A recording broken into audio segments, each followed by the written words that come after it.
시편 119편 113절부터 120절까지 말씀을 보겠습니다.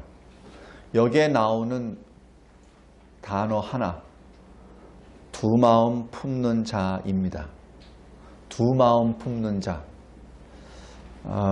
아예 믿지 않는 자는 한 마음입니다.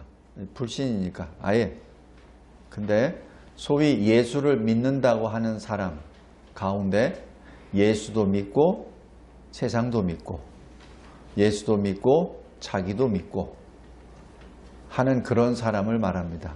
예수도 믿고 돈도 믿고 예수도 믿고 자기 욕망도 믿고 예수도 믿고 자기 출세도 믿고 두 마음을 품는 자. 성도 여러분, 이 마지막 때 우리는 지금 살고 있습니다. 어떤 사람들은 이 마지막 때라고 얘기하면은 마지막 때가 아닙니다. 이것은 그냥 단순하게 이루어지는 자연현상입니다. 왜 이러한 자연현상이 벌어졌냐면 우리 사람들이 너무 많이 먹고 너무 많이 풍족하게 써서 지금 지구가 끙끙 앓아서 이렇게 이변이 일어나는 겁니다. 라고 말을 하는 사람도 있습니다. 그건 잘못된 겁니다. 특별히 그리스도인이라고 하는 사람들은 어떤 일을 만났을 때 항상 하나님 앞에서 모든 것을 분별해야 됩니다. 믿지 않는 자는 믿지 않으니까 그런다 치는데 소위 믿는다고 하는 사람들이 어떤 이런 환난을 겪을 때 하나님을 제외하고 다른 논리로 생각하는 것은 그것은 진정으로 악한 일입니다. 구약에서도 계속 나오시잖아요. 하나님의 백성이 하나님의 말씀을 거역했을 때 어떻게 하죠? 어떤 때는 재난을 주시는데 역병을 주십니다. 전염병을 주세요. 어떤 때는 이 기근을 주십니다. 어떤 때는 전쟁을 주십니다. 이 세 가지가 전형적인 하나님의 심판, 하나님의 징계의 모습입니다. 그러한 환난이 없다 하더라도 평상시에 우리가 좋은 일을 당했을 때에도 항상 우리는 어떻게 하죠? 하나님 앞에서. 그것이 우리 믿는 그리스도인의 삶의 자세입니다. 무슨 일을 하든지 하나님 앞에서. 왜? 하나님은 편지하신 하나님이십니다. 내가 어디에 숨어 있든 내가 어디에 멀리 가 있든 항상 하나님은 항상 우리와 함께 하십니다. 그런데 마치 이 현상을 자연현상이라고 해석을 하는 분들이 있는데 그것은 아주 잘못된 일입니다. 두 마음을 품는 자들이 바로 그렇습니다. 자기가 편한 대로 해석합니다.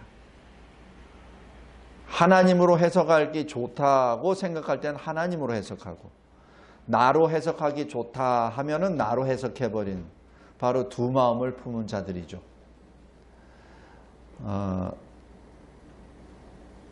우리 시편 113절 여기 있는 말씀을 잘 보면서 두 마음을 품는 자의 반대가 뭐죠? 주의 말씀, 주의 법을 사랑하는 자입니다. 자, 우리 이사야서 29장 한번 보십시오. 이사야서 29장.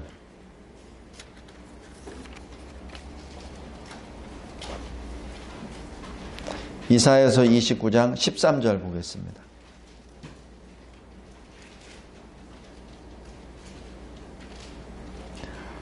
제가 읽겠습니다. 하나님의 말씀입니다. 주께서 이르시되 이 백성이 입으로는 나를 가까이하며 입술로는 나를 공경하나 그들의 마음은 내게서 멀리 떠나나니 그들이 나를 경외함은 사람의 계명으로 가르침을 받았을 뿐이라. 성도 여러분, 소위 그리스도인이라고 하면서 입으로는 주여 주여라고 외칩니다. 그러나 마음은 주님으로부터 멀어져 가죠. 멀어져서 어디로 가죠? 자기중심적으로 생각합니다. 하나님께서 하나님의 진노의 손을 보여주셨는데도 불구하고 이거는 아닙니다. 이거는 자연현상입니다. 라고 말하는 무리들이 있습니다.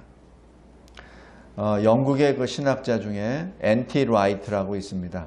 보통 우리나라에서는 톰 라이트라는 많이 알려져 있는데 이 사람이 전형적인 이런 사람입니다. 근데도 아주 안타깝게도 이 사람의 그 논리나 어떤 말 화술에 대한민국 이 신학자들과 목회자들이 많이 넘어가 있습니다. 말이 굉장히 화려합니다.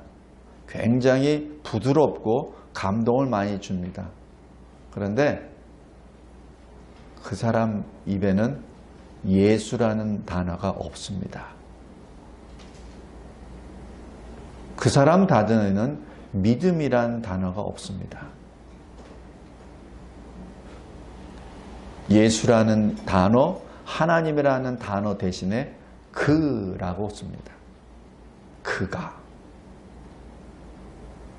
성도 여러분, 제가 그것 때문에 이 박사과정 하면서 교수하고도 논쟁도 많이 했었는데 하나님의 사람인지 아닌지는 예수 그리스도를 고백하는지 안 하는지부터 보면 됩니다. 예수 그리스도라는 말을 쓰려고 안 해요. 그리고 단지 그냥 그가 아주 애매하게 하나님의 존재를 이 투명인간 비슷하게 추상명사 비슷하게 계속 호칭합니다.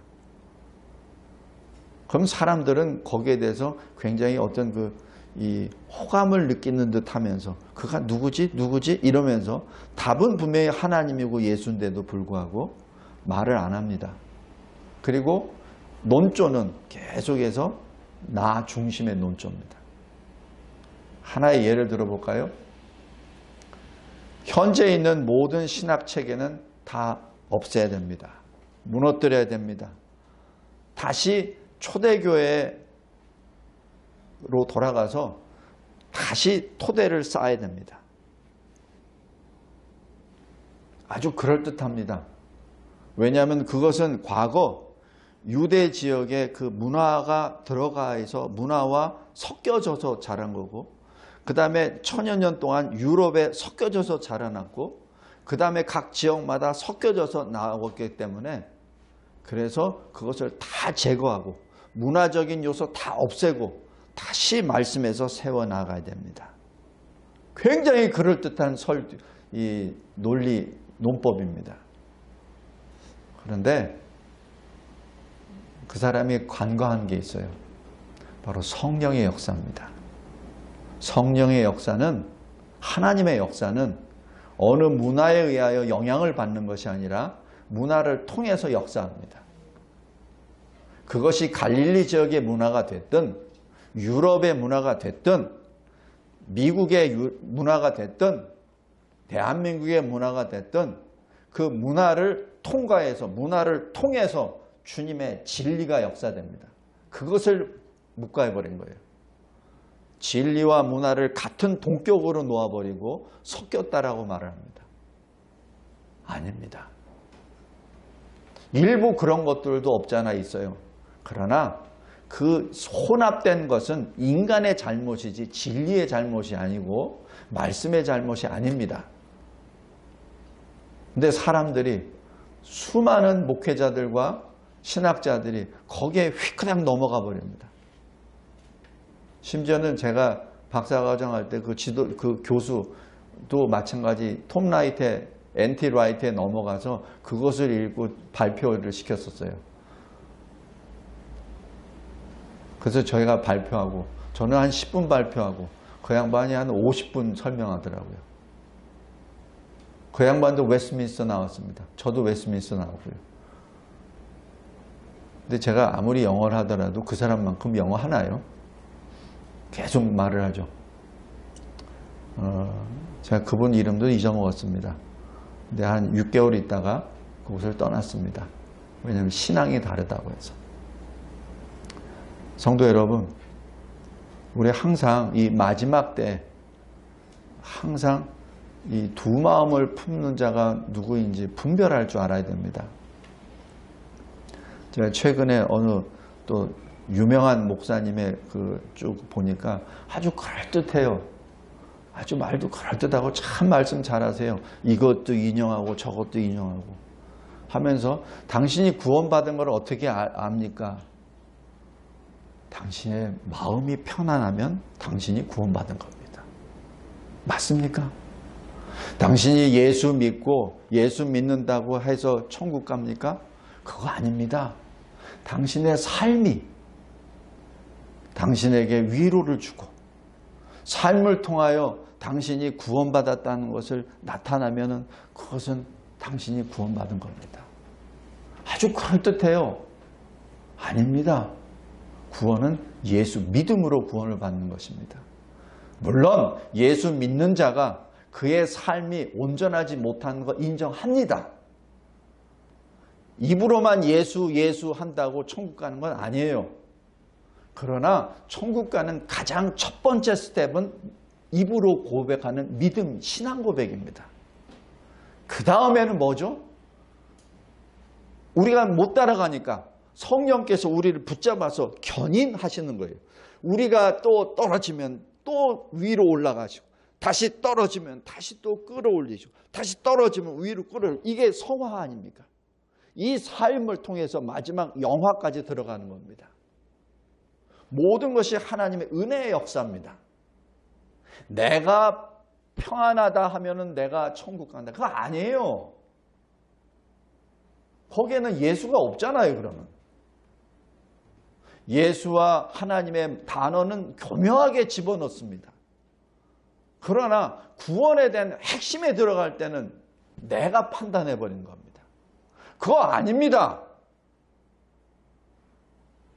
제가 그 조회수를 보니까 45만, 50만이 되더라고요.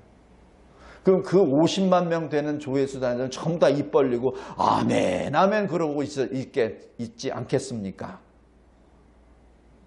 성도 여러분, 명심하십시오.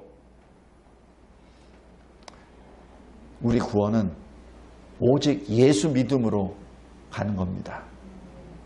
그렇지만 늘 우리는 우리가 부족하다는 것을 주님 앞에 고백합니다. 그래서 날마다 기도할 때 회개 기도하잖아요. 날마다 기도할 때 감사 기도합니다. 나를 구원해 주셔서 감사합니다. 감사 기도하면서 동시에 터져나온 것이 그런데 주님 내 잘못 나의 죄를 용서하소서. 회개 기도 항상 감사와 회개 기도는 같이 들어갑니다.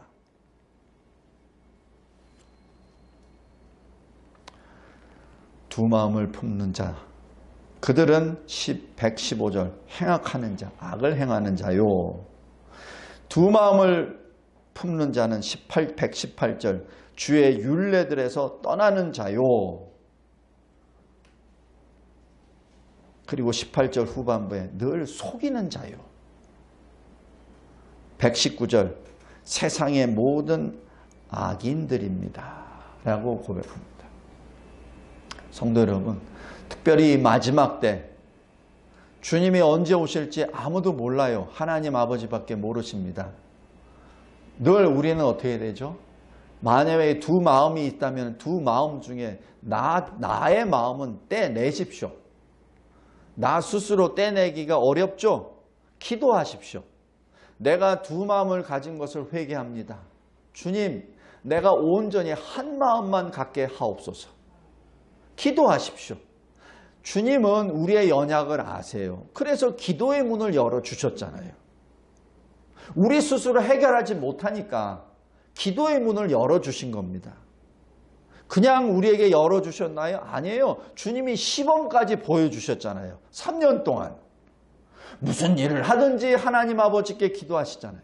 12사도를 세우실 때도 밤새 산에 올라가서 기도하셨고 죽은 나사로를 불러드릴 때도 하늘을 향하여 하나님 앞에 감사 기도하고 나사로야 나오라! 라고 말씀하시잖아요. 예수님이 하실 때는 항상 기도를 먼저 하셨어요. 왜? 기도를 통해서 하나님의 영광을 나타내시기 위해서입니다. 예수님이 자신의 이름의 영광을 나타내신다면은 하나님 앞에 기도 안 하고 나사로에게 명령하실 겁니다. 그러나 예수님은 하나님 아버지께 영광을 돌리시기 위하여 기도합니다. 예수님도 하나님이세요. 그래서 사실 기도 안 하셔도 가능합니다. 그러나 기도하신 이유,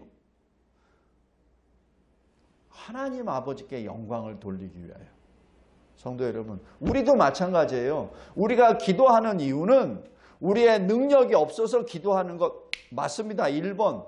또 하나의 이유는 하나님께 영광을 돌리기 위하여. 우리가 어떤 기도를 간절히 했는데 어떤 일이 일어났잖아요. 그죠? 그 소원대로, 내 기도대로 일어났잖아요. 그러면 어떻게 하죠? 하나님 감사합니다. 그게 영광입니다.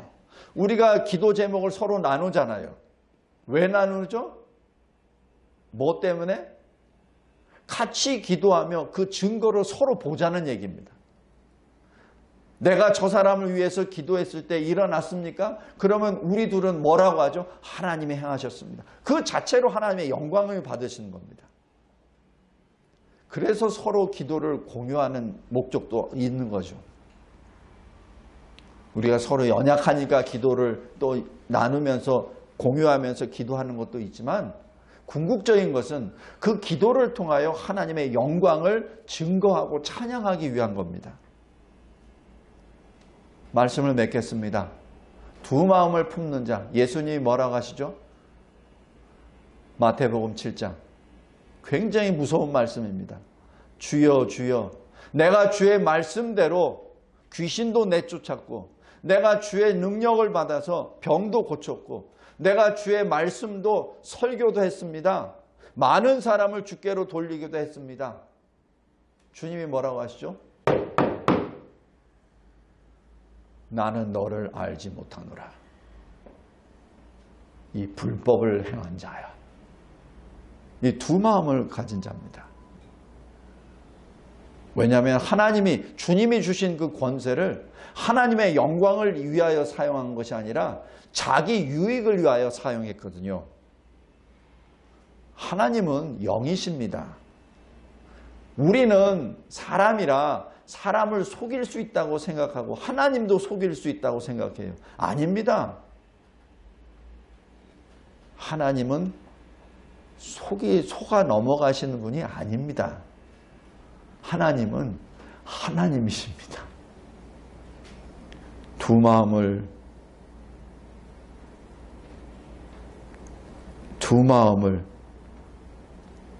마음에서 한 마음으로 늘 주님만을 바라보시기 바랍니다.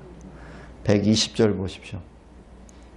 내 육체가 주를 두려워함으로 떨며 내가 또 주의 심판을 두려워하나이다. 이것이 믿는 자의 자세입니다. 기도하겠습니다. 하나님 아버지, 감사하고 감사합니다. 하나님께서 저희들에게 주신 이 시편, 이 말씀에 두 마음이라는 그 단어가 늘 무겁게 다가옴을 고백합니다. 하나님, 그러나 주의 성령이 우리 안에 내주하시며 우리가 기도할 수 없고 어떻게 기도할 줄도 모를 때 성령께서 말할 수 없는 탄식으로 우리를 위하여 간구하심으로 인하여 우리가 하나님의 뜻을 알도록 인도하시고 또 우리에게 역사하심을 우리가 알고 있나이다. 하나님, 우리의 능력, 우리의 행위가 아니라 바로 주님의 은혜로 우리가 구원받았음을 찬양하며 우리는 늘 주님 앞에 서는 그 순간까지 주의 견인하심이 절대적으로 필요한 연약한 그리스도 안에 있는 죄인임을 고백합니다. 매 순간순간마다 주의 이름을 부르며 주께 이끌림을 받는 거룩한 그리스도인으로 살게 하옵소서. 이 나라를 바라볼 때마다 늘 주님이 은혜를 내려주셔서 세상의 이 흉악함으로 인하여 마음이 빼앗기지 않게 하여 주시고 이 세상 가운데 있으나 그러나 우리의 손을 붙잡고 계시는 전능하신 주님을 바라보며 늘 기쁨과 감사로 새 노래를 부르게 하옵소서. 대한민국을 거룩한 주의 나라로 다시 세워 주시옵소서. 예수 그리스도의 이름으로 기도드리옵나이다. 아멘.